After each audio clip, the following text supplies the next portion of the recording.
Hi hello ಶುಭೋದಯ. ನಾನು ನಿಮ್ಮ ಸುಮನ್. ಹೊಸ ವಿಡಿಯೋದೊಂದಿಗೆ ನಿಮ್ಮನ್ನು ಭೇಟಿಯಾಗಲು ಬಂದಿದ್ದೇನೆ. ಒಮ್ಮೆ ಒಬ್ಬ ಮನುಷ್ಯ ಮರುಭೂಮಿಯಲ್ಲಿ ಎಲ್ಲೋ ಅಲೆದಾಡಿದನು.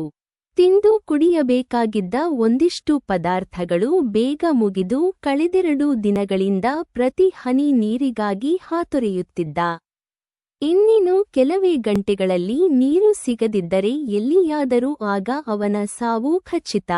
ಆದರೆ ಎಲ್ಲಿಯೂ ಹೇಳಲು ಅವನು ದೇವರಲ್ಲಿ ಏನಾದರೂ ಪವಾಡ ಸಂಭವಿಸಬಹುದು ಮತ್ತು ಅವನಿಗೆ ನೀರು ಸಿಗುತ್ತದೆ ಎಂಬ ನಂಬಿಕೆ ಇತ್ತು.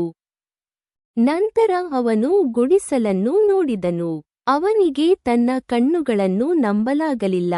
ಹಿಂದೆ ಅವನು ಮರೀಚಿಕೆ ಮತ್ತು ಭ್ರಮೆಯಿಂದ ಮೋಸಗೊಂಡಿದ್ದನು. ಆದರೆ ಬಡವನಿಗೆ ನಂಬದೆ ಬೇರೆ ದಾರಿ ಇರಲಿಲ್ಲ. ಇದೆಲ್ಲವೂ ಅವನ ಕೊನೆಯ ಭರವಸೆಯಾಗಿತ್ತು. ಅವನು ತನ್ನ ಎಲ್ಲಾ ಶಕ್ತಿಯಿಂದ ಗುಡಿಸಲಿನ ಕಡೆಗೆ ತೆವಳಲು ಪ್ರಾರಂಭಿಸಿದನು. ಅವನು ಹತ್ತಿರವಾಗುತ್ತಿದ್ದಂತೆ ಅವನ ಭರವಸೆ ಹೆಚ್ಚಾಯಿತು. ಮತ್ತು ಈ ಬಾರಿ ಅದೃಷ್ಟವು ಅವನೊಂದಿಗೆ ಇತ್ತು. ಅಲ್ಲಿ ನಿಜವಾಗಿಯೂ ಗುಡಿಸಲು ಇತ್ತು. ಆದರೆ ಏನು ಇದು? ಗುಡಿಸಲು ನಿರ್ಜನವಾಗಿತ್ತು. ವರ್ಷಗಟ್ಟಲೆ ಅಲ್ಲಿ ಯಾರೂ ದಾರಿ ತಪ್ಪಿದ್ದಲ್ಲವಂತೆ. ಇನ್ನು ನೀರಿನ ನಿರೀಕ್ಷೆಯಲ್ಲಿ ಆ ವ್ಯಕ್ತಿ ಗುಡಿಸಲನ್ನು ಪ್ರವೇಶಿಸಿದನು. ಒಳಗಿನ ದೃಶ್ಯವನ್ನು ನೋಡಿ ಅವನ ಕಣ್ಣುಗಳನ್ನು ನಂಬಲಾಗಲಿಲ್ಲ. ಒಂದು ಕೈ ಪಂಪ್ ಇತ್ತು. ಮನುಷ್ಯನು ಹೊಸ ಶಕ್ತಿಯಿಂದ ತುಂಬಿದನು. ಪ್ರತಿ ಹನಿ ನೀರಿಗಾಗಿ ಹಂಬಲಿಸಿದನು. ಕೈ ಪಂಪ್ ವೇಗವಾಗಿ ಟೇಕಿಂಗ್ ಹ್ಯಾಂಡ್ ಪಂಪ್ ಬತ್ತಿ ಹೋದಾಗ ಮನುಷ್ಯ ನಿರಾಶನಾದ.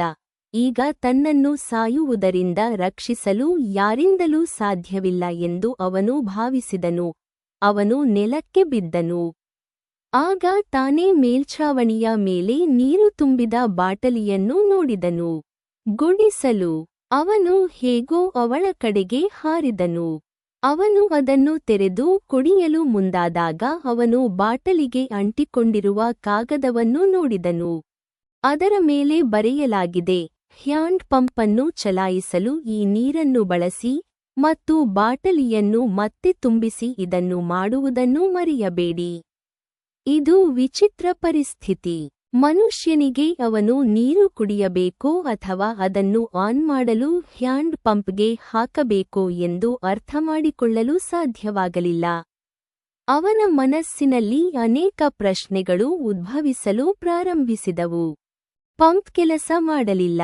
ಇಲ್ಲಿ ಬರೆದದ್ದು ಸುಳ್ಳಾದರೆ ಮತ್ತು ನೆಲದ ಕೆಳಗಿರುವ ನೀರು ಬತ್ತಿ ಹೋಗಿದೆಯೇ ಎಂದು ನಿಮಗೆ ತಿಳಿದಿದೆಯೇ? ಆದರೆ ಪಂಪ್ ಚಾಲನೆಯಲ್ಲಿದೆ ಎಂದು ನಿಮಗೆ ತಿಳಿದಿದೆಯೇ? ಇಲ್ಲಿ ಬರೆದಿರುವುದು ನಿಜ, ಮಾಡು. ಸ್ವಲ್ಪ ಯೋಚಿಸಿದ ನಂತರ ಅವನು ಬಾಟಲಿಯನ್ನು ತೆರೆದನು ಮತ್ತು ನಡುಗುವ ಕೈಗಳಿಂದ ಪಂಪ್ಗೆ ನೀರನ್ನು ಸುರಿಯಲು ಪ್ರಾರಂಭಿಸಿದನು. ನೀರನ್ನು ಸುರಿದ ನಂತರ ಅವನು ದೇವರನ್ನು ಪ್ರಾರ್ಥಿಸಿದನು ಮತ್ತು ಪಂಪನ್ನು ಚಲಾಯಿಸಲು ಪ್ರಾರಂಭಿಸಿದನು. 1 2 3 ಮತ್ತು ಕೈ ಪಂಪ್ನಿಂದ ತಣ್ಣೀರು ಹೊರಬರಲು ಪ್ರಾರಂಭಿಸಿತು.